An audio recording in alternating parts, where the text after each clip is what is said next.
Salut les amis, si vous avez peur de vous aventurer en voiture électrique sur de longs voyages et de longs trajets, c'est tout à fait normal. Nous allons vous partager nos différents conseils et astuces que nous avons acquis au bout de 11 000 km et 4 mois à bord de notre Tesla Model 3. Alors une grande nouvelle aussi, nous venons d'atteindre les 1000 abonnés, donc on est super contents. Merci à tous pour votre soutien. Sachant que vous regardez nos vidéos, il n'y a pas de souci, mais malheureusement nous sommes que 15% à nous abonner, donc il y a 15% d'abonnés seulement, donc 85% de personnes qui ne s'abonnent pas.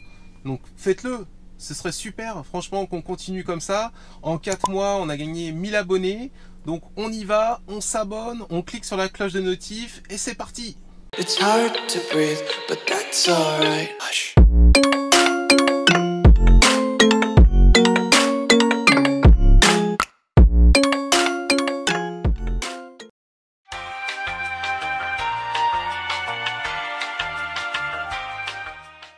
Vous savez comme moi que Tesla a déjà un excellent maillage de superchargeurs. Donc là-dessus, vous n'avez pas de souci. Vous avez en général un superchargeur à moins de 30 minutes de chez vous ou du lieu où vous êtes. Donc ça là-dessus, surtout en France, il n'y a aucun souci. J'ai jamais eu de souci par rapport au superchargeur. Par contre, je vous conseille quand même d'avoir quelques cartes justement de recharge en cas d'imprévu. Et notamment si vous avez une borne à côté de chez vous et que vous n'avez pas un superchargeur, il est peut-être bien quand même de les avoir. Alors, donc la première carte, la carte ChargePoint, elle est gratuite. Donc ça, c'est un immense avantage. Donc vous allez directement sur le site, vous vous inscrivez et vous la recevez directement par courrier gratuit. La carte ChargeMap, donc qui est vraiment très très importante d'avoir.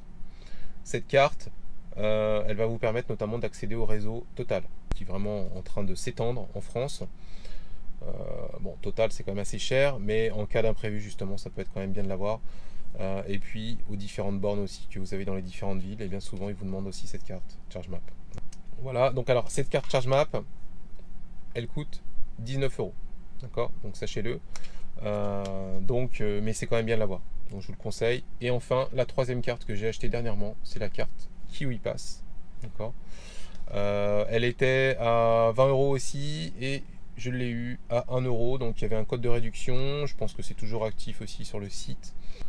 Donc ces trois cartes, j'en ai eu donc pour 20 €, vous la recevez au bout de 2-3 jours par courrier et ça va vous permettre vraiment, au moins quand vous arrivez sur place ou quand vous êtes en cours de voyage et que finalement vous ne trouvez pas de superchargeur, et bien d'être tranquille. Et notamment ça, je parle aussi bien sûr pour les gens qui ont d'autres voitures que les Tesla. Vous avez bien sûr votre réseau Unity en fonction de votre constructeur, mais vous aurez aussi besoin peut-être aussi de cartes.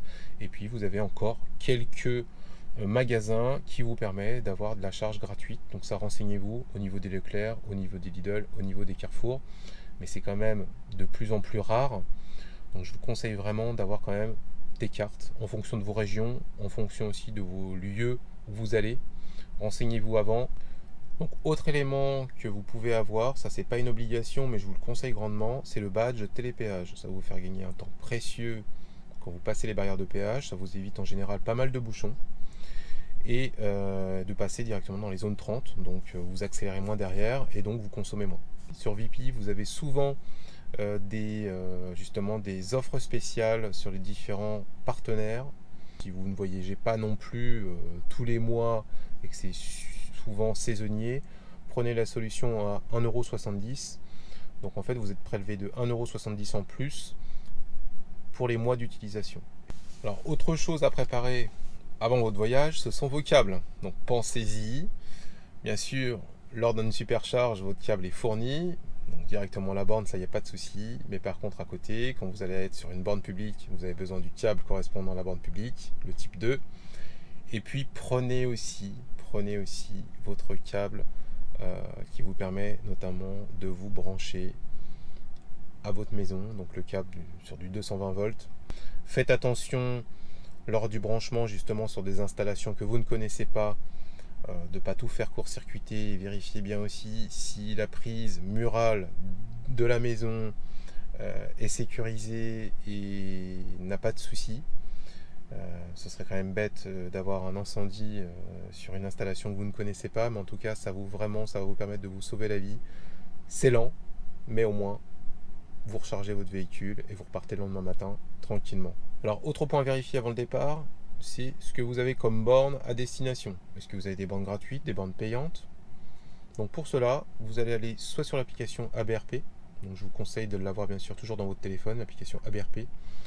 Regardez aussi sur l'application ChargePoint et ChargeMap. Donc en général, quand vous avez une carte, vous avez derrière l'application correspondante. Vous avez aussi d'autres applications. Vous avez NextCharge et ChargePrice qui peuvent aussi vous être utiles. Vérifiez quand même la pression de vos pneus.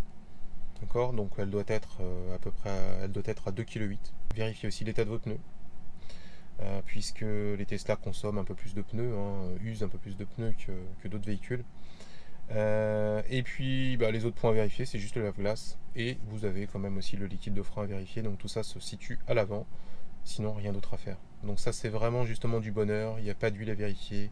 Il n'y a pas de liquide de refroidissement à vérifier. De ce côté-là, vous êtes tranquille, mais vérifiez quand même les basiques. Ça vous permettra de ne pas avoir de mauvaise surprise sur la route. Alors, je l'avais fait dans une précédente vidéo, mais je vous le rappelle, pensez aussi à votre kit anti-crevaison. D'accord? Donc je vous remets le lien directement dans la description si vous voulez trouver un kit anti-crevaison. Je vous conseille quand même d'avoir une bombe anti-crevaison, même si c'est pas forcément tip top sur des pneus de Tesla, mais bon, ça peut peut-être quand même vous sauver de temps en temps. Et puis pensez aussi quand même à la mallette aussi pour réparer vos pneus avec les chevilles. Et puis le compresseur aussi électrique pour recharger aussi vos pneus, puisque comme dans tous les nouveaux véhicules maintenant, vous n'avez absolument rien pour réparer votre voiture. Donc ça, c'est vraiment quelque chose à avoir à tout moment. Vous pouvez tomber sur un bout de verre, sur des clous, sur n'importe quoi. Donc vraiment, pensez à votre kit anti-crevaison. Vraiment, c'est super important et ça vous évitera d'appeler l'assistance, de perdre du temps inutile pour ça. Un dernier point à voir, c'est bien sûr de préparer votre voyage. Donc qu'est-ce que vous faites? Vous allez directement rentrer la destination où vous allez, et vous allez donc laisser Tesla calculer votre itinéraire. Je vous conseille bien sûr de charger au maximum votre véhicule, donc c'est bien sûr quelque chose à ne pas faire tout le temps, à 100% voire un tout petit peu moins, mais afin d'être tranquille sur la route. En général, je la charge à peu près à 98% et je prends le départ. Donc ça va vous permettre notamment de voir les différentes étapes directement dans votre logiciel Tesla et voir où vous allez devoir vous arrêter. Donc c'est quelque chose qui est très fiable, il n'y a aucun souci là-dessus. Je vous conseille aussi en parallèle quand même de faire la simulation aussi avec ABRP pour voir s'il vous propose la même chose. Mais sinon voilà, faut pas être esclave de ça, faut pas avoir peur. Vous avez vraiment des superchargeurs, vraiment beaucoup, vous avez beaucoup de superchargeurs en France.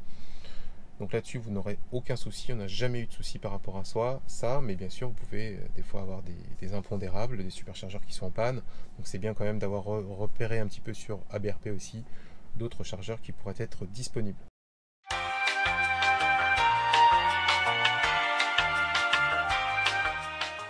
Alors sachez qu'une SR Plus est donnée pour 446 km norme WLTP.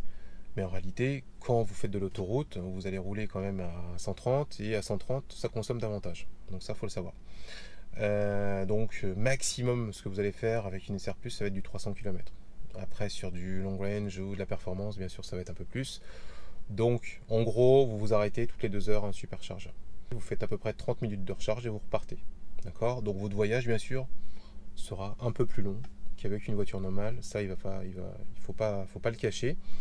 Et en termes de coût au niveau de la supercharge, il faut savoir qu'un voyage par rapport à une voiture essence où l'essence n'arrête pas d'augmenter, eh bien votre coût sera à peu près par supercharge entre 10 et 20 euros, tout dépend du nombre de kilowatts que vous allez mettre. Et ça va vous revenir à peu près à 50% du coût d'une voiture essence. Alors sur la route, si vous êtes juste en batterie et que vous voyez que vous êtes en dessous des 10% et que vous commencez à avoir peur, je vous conseille de couper la clim, de réduire au maximum tout ce qui est électronique dans votre véhicule et puis de bien sûr réduire votre vitesse au maximum et vous verrez que vous allez gagner énormément d'autonomie. D'ailleurs j'ai fait une vidéo là-dessus, c'est ma précédente vidéo, je vous remets le lien aussi. Vous gagnez énormément de pourcentage en baissant votre vitesse, c'est impressionnant. Alors, autre point aussi à aborder, c'est de faire confiance au logiciel Tesla.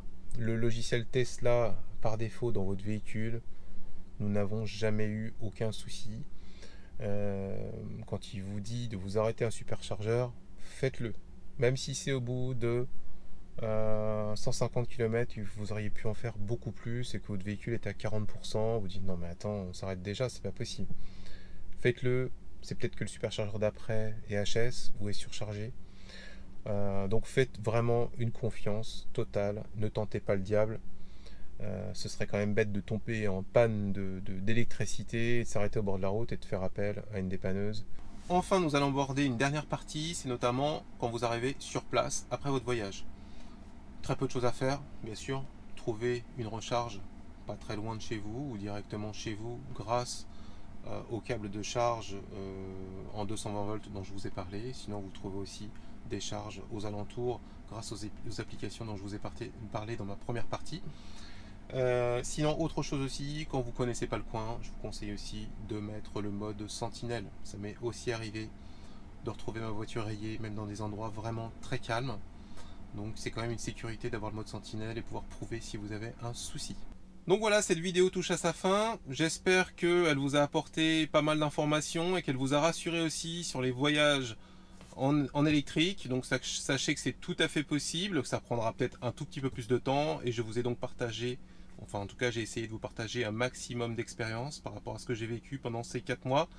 Donc n'hésitez pas aussi à vous abonner, à liker, à activer la cloche de notification. Et je vous dis à très vite pour de nouvelles vidéos. Allez, ciao ciao!